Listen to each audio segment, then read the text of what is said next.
오늘 우리가 함께 묵상할 하나님 말씀은 고린도전서 11장 26절로 34절의 말씀입니다. 저와 여러분들이 한 구절씩 번갈아 읽으시고요. 마지막 구절은 함께 읽겠습니다. 너희가 이 떡을 먹으며 이 잔을 마실 때마다 주의 죽으심을 오실 때까지 전하는 것이니라. 그러므로 누구든지 주의 떡이나 잔을 합당치 않게 먹고 마시는 자는 주의 몸과 피를 범하는 죄가 있느니라. 사람이 자기를 살피고 그 후에야 이 떡을 먹고 이 잔을 마실지니 주의 몸을 분별치 못하고 먹고 마시는 자는 자기의 죄를 먹고 마시는 것이니라. 이러므로 너희 중에 약한 자와 병든 자가 많고 잠자는 자도 적지 아니하니 우리가 우리를 살폈으면 판단을 받지 아니하려니와 우리가 판단을 받는 것은 주께 징계를 받는 것이니 이는 우리로 세상과 함께 죄 정함을 받지 않게 하려 하심이라. 그런즉 누구라 너로 모일 때 서로 기다리라. 만일 누구든지 시장하거든, 우리 같이 읽습니다. 만일 누구든지 시장하거든 집에서 먹을지니 이는 너희의 판단받는 모임이 되지 않게 하려 함이라. 그 남은 것은 내가 언제든지 갈 때에 뒤정하리라. 말씀 위해서 기도하겠습니다. 사랑과 은혜의 하나님 아버지, 이 시간 하나님 말씀을 듣습니다. 오늘날 우리에게도 주신 하나님 메시지로 듣게 하여 주옵소서. 그 말씀이 우리의 삶 가운데 살아 역사하는 힘을 갖게 하여 주옵소서. 예수 그리스도의 이름으로 기도하옵나이다. 아멘. 우리 교회는 두 달에 한 번씩 첫 주일에 성찬을 함께하고 있습니다. 성찬이 있을 때에는 일부 예배를 참석하고 있었던 중고등부와 또 영어권 회중도 함께 우리가 예배를 드리고요. 그렇기 때문에 이 시간에 서로 다른 언어를 가진 두 분이 함께, 두 그룹이 함께 예배를 드려야 하기 때문에 예전에는 통역도 해보고 위에서도 통역해보고 밑에서도 한 문장씩 같이 통역해보고 여러 가지 방법을 써봤습니다. 근데 이제 많이 이게 또 불편함도 있고 해서 오늘은 주된 그 설교의 그 내용을, 흐름을 파워포인트로 준비해서 영어권 회중은 슬라이드를 보시면서 또 말씀을 같이 참여할 수 있도록 고려해 드리겠고요. 그러다 보니까 여러분들께서 약간 시선이 분산되더라도 저 봐주시고 같이 우리가 말씀의 은혜를 나누길 원합니다. 오늘 우리는 고린도전서, 즉 고린도 교회를 향하여 쓴 바울의 편지의 한 부분을 함께 읽었습니다. 특별히 고린도전서 11장에는 성찬에 대한 이야기가 줄을 이루고 있습니다. 예수님께서 제자들에게 베푸셨던 그 마지막 식사를 기억하여 제자들이 그 이후로도 계속해서 이 만찬을 예배 때마다 함께 나눴던 것이죠. 예루살렘 교회뿐만이 아니라 사도들이 복음 전하여 세워진 그 모든 교회들이 이렇게 예배와 함께 성찬을 함께 나누게 되었습니다. 그런데 고린도 교회에 이와 관련해서 문제가 생겨나게 됩니다. 성찬식에 오히려 성찬이 은혜가 되어야 되는데 이 성찬을 통하여서 사람들이 더 시험을 받고 상처를 입게 되더라는 것이죠. 오늘 우리가 읽은 고린도전서 11장에 고린도 교회의 문제가 드러나고 있습니다. 상황이 이러합니다. 고린도 교회, 당시의 초대교회들이 모두 예배와 함께 성찬을 함께 하였는데요. 그들에게 예배는 하나님의 말씀을 듣는 시간이라고 했다면 성찬은 실존하는, 내 손으로 보고 만지고 먹을 수 있는 음식을 통하여 예수님의 주시는 은혜를 공급받는 시간이었습니다. 그런데 고린도 교회 안에는 이 빈부의 격차가 너무 큰 두 부류의 사람들이 있었습니다. 한 부류는 부유한 로마 시민이었는가 하면 다른 부류는 가난한 노동자 계층이었습니다. 부유한 자는 삶의 여유가 있었죠. 반면에 가난한 자는 시간에 쫓겨가며 일하며 살아야 했습니다. 예배에 참석하는 것도 마찬가지였습니다. 부유한 자는 시간이 여유가 있기 때문에 일찍 와서 충분히 처음부터 끝까지 모든 것을 참여할 수 있었는가 하면, 가난한 자는 일을 마치고 와야 하기 때문에 정시에 올 수도 없었을 뿐더러 이미 왔을 때는 피곤해 지쳐 있었습니다. 예배만의 문제가 아니라 성찬을 참여하는 데에도 차이가 있었습니다. 부유한 자는 자신이 가지고 온 이 만난 음식을 먼저 먹은 거예요. 가난한 자는 일을 마치고 급하게 오다 보니까 여유도 없었었죠. 빈손으로 왔다가 남는 음식이 없어서 줄임배를 움켜쥐고 또 돌아가야 하곤 했었습니다. 여러분, 상상이 안 되죠? 크리스찬들이 이러더라는 거예요. 1세기 교회만 해도 이런 교회가 하나가 될 수 있을까요? 그 모습 보면서 하나님은 어떤 심정이셨을까? 그런 우리의 생각을 해보지 않을 수가 없습니다. 그런데 이게 단지 먹는 것에만 한정되는 문제가 아닌 것이죠. 이것은 진짜 문제가 드러나는 한 가지의 통로였을 뿐입니다. 예수 그리스도를 믿는 믿음과 그들의 행실 사이에 너무나도 큰 갭이 있었다는 것입니다. 그 중에 한 문제일 뿐인 거죠. 입으로는 그리스도를 주로 고백하지만 그들의 행위는 그리스도의 모습과는 전혀 다른 모습이었습니다. 주님은 주님을 찾아와 말씀 듣는 그 사람들이 돌아가는 길에 배고플까봐 오병이어의 기적을 일으키신 분입니다.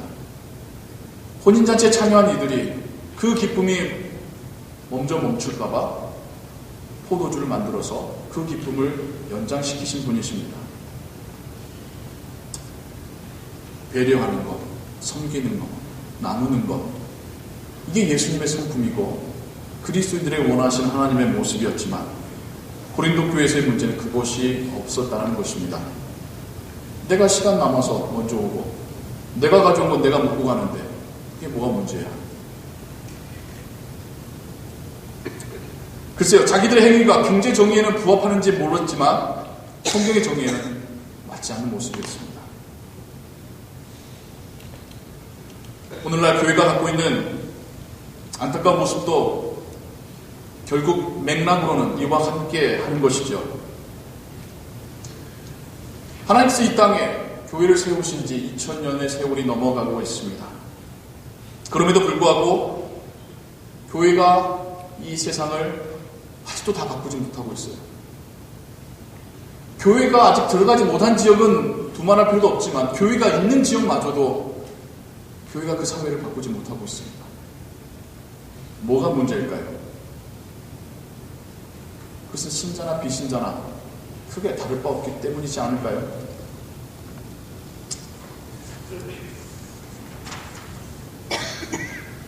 신자들도 경쟁의 상황 속에 들어가면 냉정해집니다. 신자들도 거래하면서 욕심부립니다. 신자들도 남을 비방하고 미워합니다. 신자들도 자신과 생각이 다른 이들과 다투기를 주저하지 않습니다. 심지어는 신앙을 이유로 다른 사람을 정죄하기까지 합니다.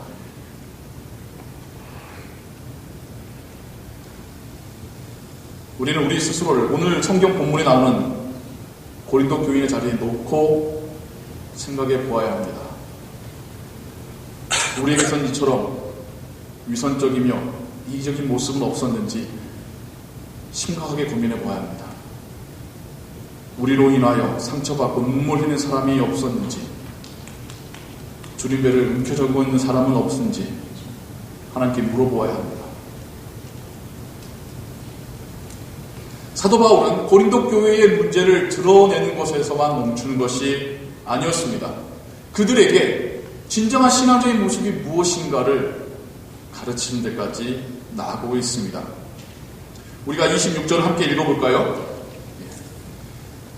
여러분 성경에 있습니다. 제가 대표로 읽겠습니다. 너희가 이 떡을 먹으며 이 잔을 마실 때마다 주의 죽으심을 오실 때까지 전하는 것이니라. 사도 바울이 예수님의 성만찬에 대하여서 아주 중요한 해석을 덧붙이고 있습니다.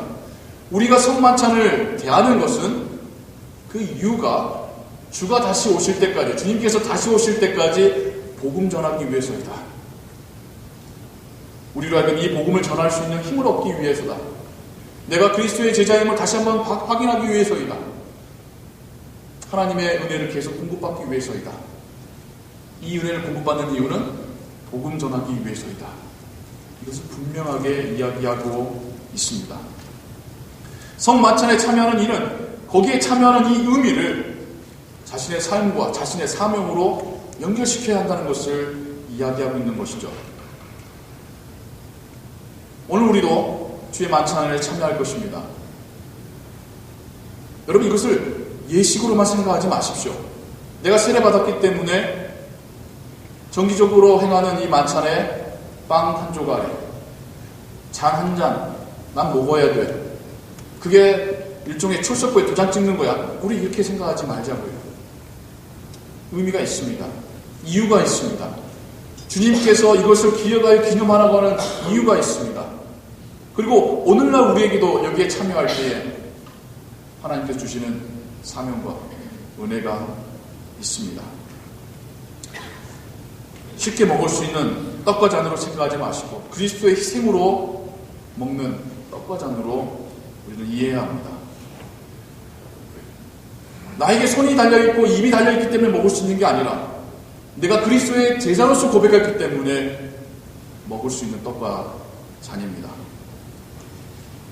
그리고 이것을 먹는 자는 그리스도께서 주시는 거룩한 사명을 삶을 다하기까지 실행해야 된다는 이 말씀을 우리의 가슴에 담고 먹어야 할 것입니다. 그러면서 또 이렇게도 여러분 생각해 보시면 좋겠어요. 그러면 성만찬은 2달에 한 번 혹은 중요한 절기 때만 먹는, 그래서 이 은혜도 그렇게 드문드문 내가 받는 것인가? 아니요. 성만찬을 본질적으로 한번 생각해 보십시오. 예수님께서 특별한 음식을 주신 게 아니에요. 예수님께서 가운 입고 이걸 다 하나 주신 게 아니에요. 그냥 식사였습니다. 평범한 식사를 나눠주시는데 여기에다가 의미를 부여하신 거예요. 그걸 뒤집어 보면요, 우리가 매일같이 하는 그 식사 자체가 꼭 목사가 뭔가를 나눠드려야지만 성만찬이 아니라 그것이 내가 매일같이 먹는 그 식사 하나하나가 예수님께서 함께 하신다는 그 마음을 가지고 대할 때에 하나님의 은혜를 공급받는 시간일 줄로 믿습니다. 2달에 한 번만이 특별한 시간이 아니라 나의 매일매일이 예수님과 동행하는, 그래서 예수님께서 특별한 것을 소재로가 아니라 너무나도 평범한 것을 가지고 은혜를 주시고 사명을 부여하셨듯이 우리의 평범한 하루하루가 예수님의 은혜를 공급받고 예수님께로부터 받은 사명을 따라 살아가는 그런 제자의 삶일 줄로 믿습니다. 26절 이후에 사도 바울이 2가지를 이야기합니다. 이 성만찬과 연결해서 2가지를 이야기하는데요. 첫 번째는 나의 죄를, 스스로의 죄를 깨끗이 하였는가 살펴보라는 것이죠. 2번째는 내가 함께하는 사람들을 돌아보았는가. 2가지를 이야기하고 있습니다.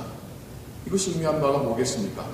성만찬은 단지 이 순간만의 예식이 아니라 나의 신앙을 점검하고 나의 삶 가운데 이 은혜를 나누는 것, 이것이 성만찬을 통하여 주시는 하나님의 메시지이며 은혜라는 것이겠죠.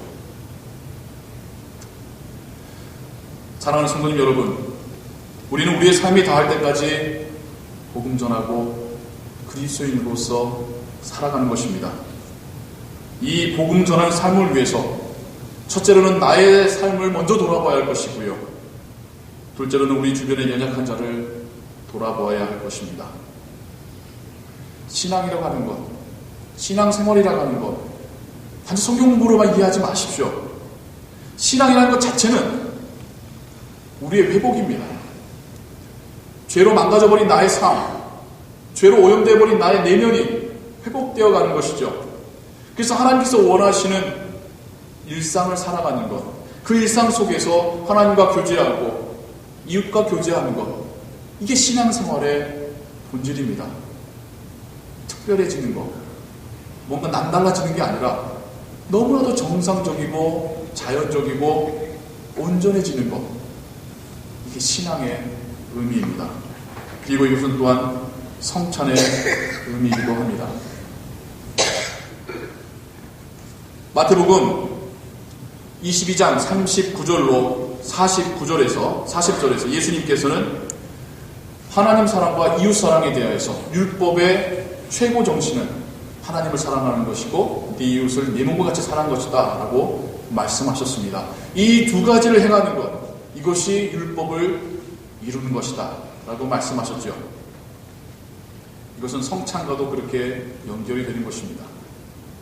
주님께서 주신 이 은혜의 떡과 잔을 대할 때에 내가 하나님 앞에서, 내가 주님 앞에서 어떠한 신앙생활을 하고 있는 것인가, 내가 또 내 이웃과의 관계 속에서 내가 어떤 삶을 살고 있는 것인가 돌아보는 것, 이것이 성만찬의 은혜를 온전하게 받는 신자의 모습일 것입니다. 기독교는 교회 안에서만의 신앙이 아니라 교회 밖에서도 행해져야 되는 신앙입니다. 기독교는 머리로만 이해하는 신앙이 아니라 삶 속에서 실천하는 신앙이어야 합니다. 사랑하는 성도님 여러분, 우리에게는 매일매일이 예배와 성찬의 연속입니다. 굳이 목사가 증례하지 않아도 여러분의 삶 자체가 예배자로서의 삶입니다. 굳이 목사가 밥을 떠드리지 않아도 여러분의 식탁이 주님께서 함께 하시는 만찬의 자리일 줄로 믿습니다. 단지 이 건물 안에서만의 신앙이 아니라 여기를 나아가서 여러분의 가정과 여러분의 일터와 여러분이 만나는 그 사람들과의 관계 속에서 신앙인으로서 살아가시길 주님의 이름으로 축원합니다. 그럴 때 우리의 예배가, 우리의 삶이 예배가 되고 우리가 받는 그 모든 것들이 주님께서 우리에게 은혜를 공급하시는 은혜의 성찬 될 줄로 믿습니다. 기도하겠습니다. 사랑과 은혜가 풍성하신 하나님 아버지, 주님께서는 제자들에게 밥을 공급해 주시며 식사를 공급해 주시며 주님의 죽으심을 기억하게 하시고 또 이것을 받아 먹을 때마다 그것을 기억하게 하시고 또 이것을 받아 먹는 이유가 주님 다시 오실 때까지 복음 전하기 위해서임을 말씀하셨습니다. 우리의 매일의 삶이 그렇게 제자로서의 삶이 되길 원합니다. 우리가 받아먹는 그 모든 것이 주님께서 우리에게 힘과 은혜를 공급하시는 통로될 줄로 믿습니다. 하나님, 우리의 신앙이 이곳에서만이 아니라 우리의 삶의 터전에서 신앙이 되게 하여 주옵소서. 믿는 자들끼리만 모였을 때만 예배가 아니라 아직 믿지 않는 자들 속에서도 우리가 하나님을 예배하는 태도로서 살아가게 하여 주옵소서. 우리끼리 나눠 먹고 기뻐하는 예찬이나 만찬이 아니라 세상 속에서 주님께서 매일같이 공급하시는 그 은혜들을 받아 누리는 그런 예찬들이 되게 하여 주옵소서.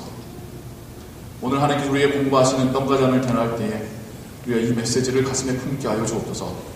예수 그리스도의 이름으로 기도하옵나이다.